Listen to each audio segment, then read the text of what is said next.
महादेव दोस्तों, आज की इस वीडियो में हम पंडित प्रदीप मिश्रा जी के द्वारा बताए गए इस उपाय के बारे में जानेंगे, उनकी ही अपनी आवाज में। एक बेलपत्र जिसकी डंडी का भाग जल जहां से बहकर बाहर निकल रहा है, अशोक सुंदरी का स्थान देखा है ना सब लोगों ने, बस उसी स्थान पर पहली बेलपत्र। दूसरी बेलपत्र पार्वती जी के स्थान पर अर्थात जो जलाधारी है वहां पर। तीसरी बेलपत्र शंकर भगवान के शिवलिंग के सम्मुख में जहां आप बैठे हो वहां बैठकर डंडी का भाग विपरीत दिशा में रखकर तीसरा बेलपत्र। चौथा बेलपत्र भगवान शंकर का जल जहां से नीचे गिर रहा है उस ओर सीधी बेलपत्र नीचे की ओर। और पांचवी बेलपत्र शंकर भगवान के अशोक सुंदरी के स्थान को छुआकर नंदी के पास रखकर जो घड़े में जल है अर्थात मट्टी के पात्र में जो तुम जल लेकर गई हो उस पात्र के जल से शंकर का अभिषेक कर देना, शिव को वो जल समर्पित कर देना। जिंदगी में कैसा भी दुख हो वो कटता ही है, वो दुख रह नहीं सकता, ये निश्चित था। राम जी के मंदिर में जाएंगे तो राम जी का श्रृंगार केवल पंडित जी करेंगे, या राम मंदिर के जो पंडा होंगे वो करेंगे। देवी के मंदिर में जाओगे तो देवी जी का श्रृंगार पंडित जी करेंगे, या जो वहां पर मठाधीश पीठाधीश जो होंगे वो करेंगे। कृष्ण मंदिर में जाएंगे तो उनका श्रृंगार भी भगवान पंडित ही करेंगे, या वहां का जो पंडा होगा वो करेगा।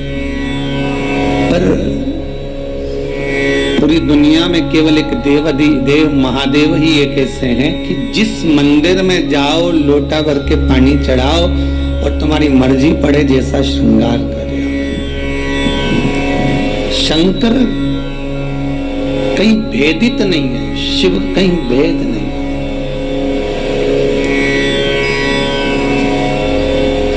और बड़ी एकाग्रता, बड़ा चिंतन, बड़ा मनन शिव का।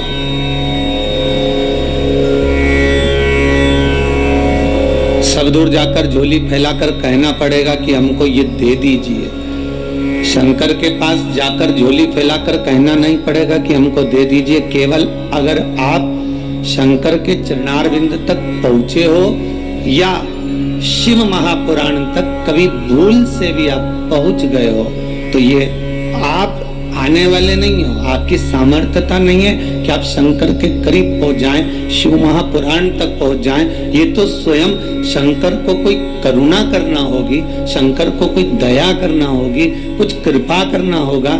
इसलिए बाबा ने आपको बुला लिया, बाबा ने आपको दर्शन दे दिया। वो शिव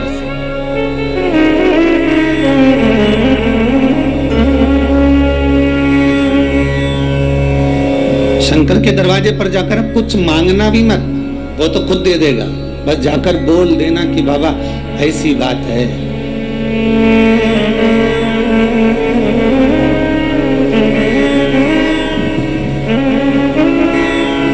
कल इंदौर से एक भैया आए थे, उन्होंने माइक लेकर बोला था, ध्यान होगा कि उन्होंने माइक लेकर उसको माइक लेकर बोला था कि भाई बाबा छोटा सा बालक है, आईसीयू में पड़ा हुआ था, पर भगवान शिव की करुणा ऐसी हुई, उसने कोई उपाय ऐसा कर लिया कि बालक आईसीयू से भी हट गया और यहाँ वो लेकर भी आ गए। आपकी उपासना, आपका भजन, आपका कीर्तन, आपका नाम जाप, आपका स्मरण कभी खाली नहीं जाता, कभी नहीं। तो भक्ति के एक पन्ने पर लिखा हुआ है,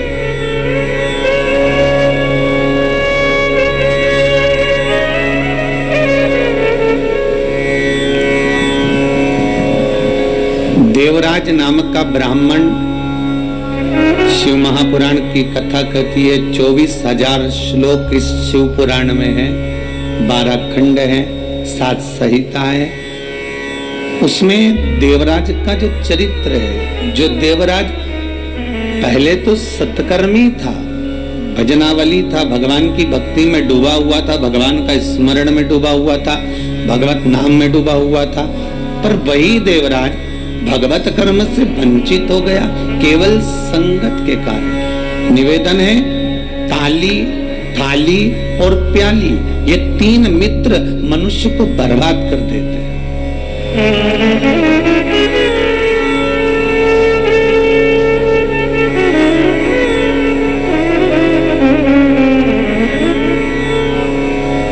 एक प्रशंसा करने वालों से दूर रहना, बहुत जल्दी बर्बाद करेंगे ये हमारा।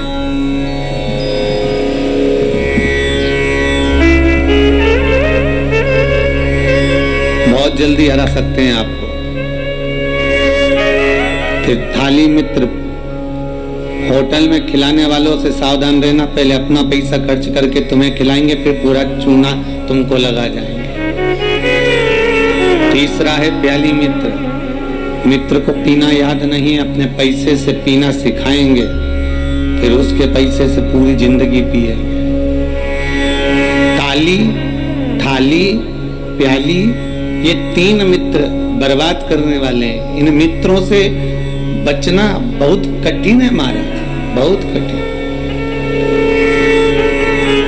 और अभी जो समय चल रहा है, कलियुग का जो प्रथम चरण चल रहा है, इसमें अगर कोई अच्छा बताने वाला होगा ना, रोकने वाला होगा ना, सतमार्ग बताने वाला होगा, कोई आपको गलत मार्ग से हटाने वाला होगा, तो वो बुरा लगता है। और जो आपको खड्डे में ले जाकर पटक दे, चूना लगा दे, लाखों करोड़ों में नीचे उतार दे, व्यापार व्यवसाय में कहीं ना कहीं ले जाकर गलत काम में तुमको फंसा दे, वो तुम्हें बहुत अच्छा लगेगा। ये कलियुग का जो फेर है, कलियुग का जो क्रम है, वो ये निश्चित कर देता है कि आप उस सतमार्गी ठीक नहीं लगेगा।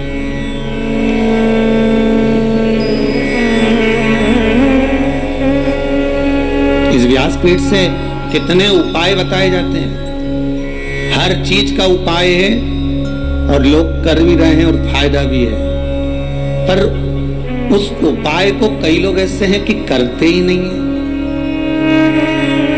फिर किसी ज्योतिषाचार्य के पास पहुंचे, फिर किसी कहीं जाकर पूछ लिया, कहीं बाबा जोगी आ रहे होंगे उनके पास पहुंच गए, किसी का सिर घूम रहा होगा, माँ गेहूं दाना लेके पहुंच गए, कहीं नारियल लेके पहुंच गए, फिर उनसे जाकर पूछेंगे, बताओ माताजी, बताओ पिताजी, हमको ये हो गया, हमको वो हो गया, और माताजी पिताजी बस तुमसे धन लूट सकते हैं।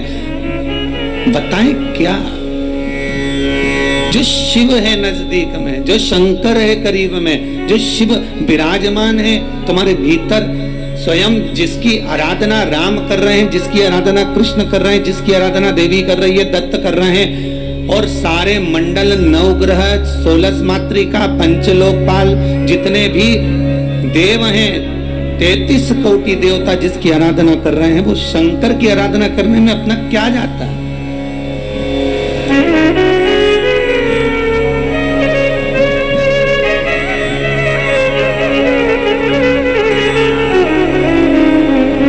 स्वयं भगवान कृष्ण को जब पूतना दूध पिलाने के लिए आई और विष पिलाने के लिए पूतना आ गई, तब भगवान कृष्ण दूध तो पी लिए, पर जब विष पीने का समय आया तो भगवान कृष्ण उसी समय पर शंकर भगवान को याद करते हैं। भोलेनाथ जी आओ। शंकर भगवान ने पूछा क्यों कृष्ण? कन्हैया जी कहते हैं दूध तो मैं पी सकता हूं, पर विष पीना मेरी सामर्थ्यता नहीं है, इसलिए आप मेरे गले में आकर बैठ जाओ। भगवान शंकर भगवान कृष्ण के गले में आकर बैठ गए और सारा विष पूतना का पी गए। स्तनों का जो विष था जब शंकर भगवान पिए तो शंकर भगवान को भी चक्कर आ गए। चक्कर आकर नीचे की ओर भगवान गिरे। तब भगवान कृष्ण को लगा करूं क्या? भगवान ने एड़ी का प्रहार करा और मानसी गंगा को प्रकट करा। गंगा का जल शंकर भगवान पर चढ़ाया, तब जाकर भगवान शिव के चक्कर मिटे। इसलिए आज भी उस मंदिर का नाम चकलेश्वर महादेव है।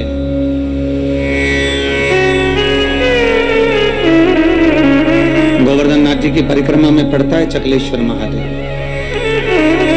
भगवान को स्वयं चक्कर आ गए। इतना विषैला विष, इतना प्रबल विष शिव धारण करे तो क्या? कृष्ण राम दत्त जितने भी हैं सब भगवान शंकर से ही ले सकते हैं, शिव से।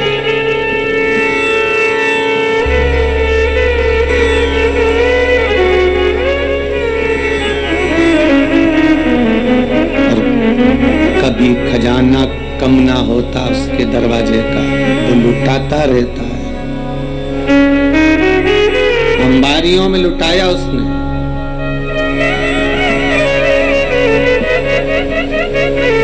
जब विदर्भ राज भीष्मक की कन्या रुक्मणी ने भगवान कृष्ण को वर्ण किया, तब भगवान कृष्ण स्वयं ब्राह्मण से कहते हैं कि रुक्मणी जी से जाकर कह दो कि तू जगदम्बा के मंदिर पर पहुंच जा, मैं तुझे लेने के लिए पहुंच जाऊंगा।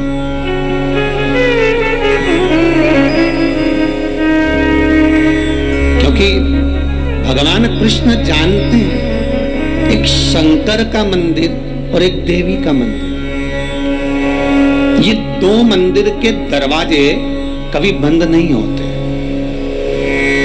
कभी बंद नहीं। देवी माँ है, माँ अगर रात को भी सो रही है और बच्चे की आहट सुनाई दे जाए तो माँ जाग जाती है।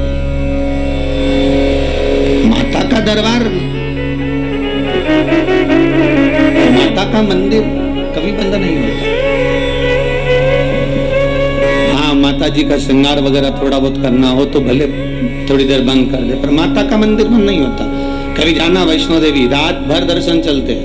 कभी जाना देवास की टेकरी, रात भर दर्शन चलते हैं। कभी जाना मैयर, कभी बिजासन।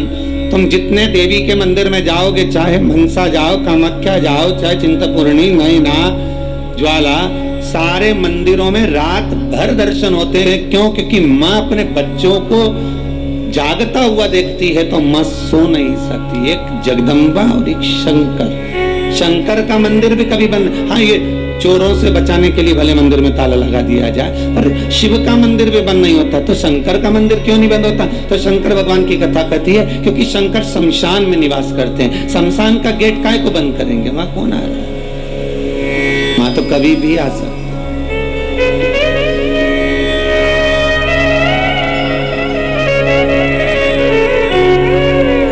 शिव भस्मीधारी, शिव त्रिपुंडधारी, त्रिकालदर्शी, उसका भी दरवाजा बंद नहीं होता। कोई शंकर से पूछे कि तुम कितनी बजे सोते हो, भगवान शंकर से कोई पूछ ले या माता रानी जगदम्बा भवानी से कोई पूछ ले तुम सोते कब हो, चलो वो भी जाने दो, तुम घर की माँ से पूछ लेना, माँ तो कितनी बजे सोती है? जरा सी बच्चे की आहट आई जग जाएगी। भले बच्चा छोटा है तब की भी बात जान दो, बच्चा अगर बड़ा भी हो गया ना, कॉलेज भी पढ़ रहा है, खूब अच्छी नौकरी वोकरी भी करने की तैयारी कर रहा हो या नौकरी कर भी रहा हो ना, तो जरा सी बच्चे की आहट आई जग जाएगी। भले बच्चा छोटा है तब की भी बात जान दो, बच्चा अगर बड़ा भी हो गया ना, कॉलेज भी पढ़ रहा है, खूब अच्छी नौकरी वोकरी भी करने की तैयारी कर रहा हो या नौकरी कर भी रहा हो ना, तो भी माता का हृदय माता का होता है। अगर बच्चे की जरा सी रात्रि को पढ़ने बैठा हुआ है, बैठा भले बड़ा बच्चा है और रात को अगर पढ़ाई कर रहा है, कितनी बजे बेटा पढ़ने बैठा और कितनी बजे तक पढ़ा, माता को बेटे को बताने की जरूरत नहीं होती। बेटा बताए ना माँ को तो भी माँ जान जाती है कि रात को तू 4 बजे तक पढ़ रहा था, ले मैं चाय बना कर ला देती। ये माता की आहट है, ये माता की वात्सल्यता है, ये माता की करुणा है।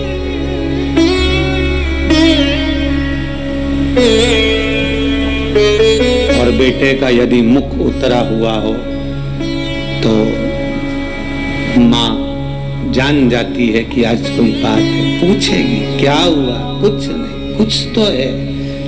अगर बच्चा उस दिन नहीं बताएगा तो 2 दिन बाद मालूम पड़ जाएगा, पर माता को मालूम पड़ेगा। मेरी माँ जगत जननी जगदम्बा दुर्गा भवानी से कोई पूछे कि तुम सोती कब हो, कोई शंकर त्रिकालदर्शी कैलाशी अविनाशी से पूछे तुम सोते कब हो, तुम विश्राम कब करते हो, तुम्हें निंद्रा कब आती है, भगवान ब्रह्मा को एक क्षण की निंद्रा आई और वेद हाथ से खसक गए। हयग्रीवा ने वेद ले लिए, तब भगवान तुरंत पधार कर वेद ला कर दिए।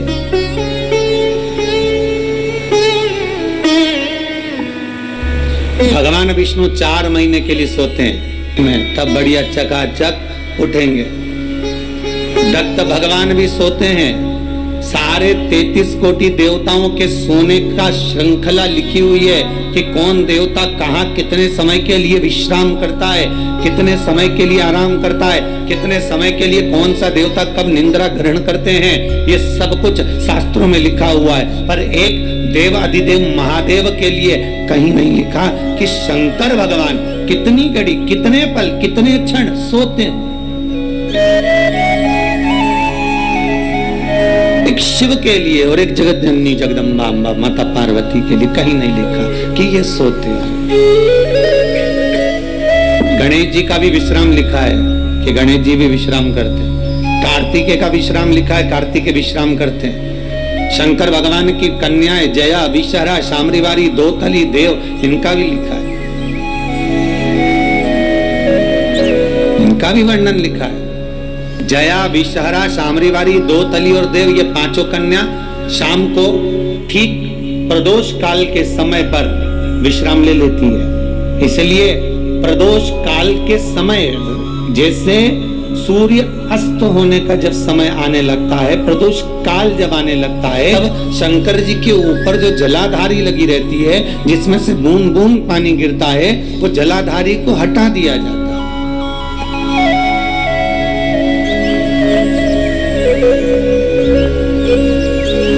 पर भारत की भूमि पर 4 मंदिर ऐसे हैं जहां पर जलाधारी नहीं हटती है, जहां पर निरंतर जलाधारी में से जल गिरता है, निरंतर।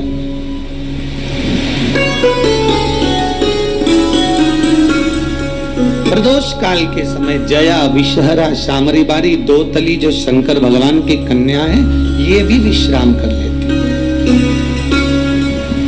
अशोक सुंदरी शिव की पुत्री, ये भी विश्राम कर लेती है।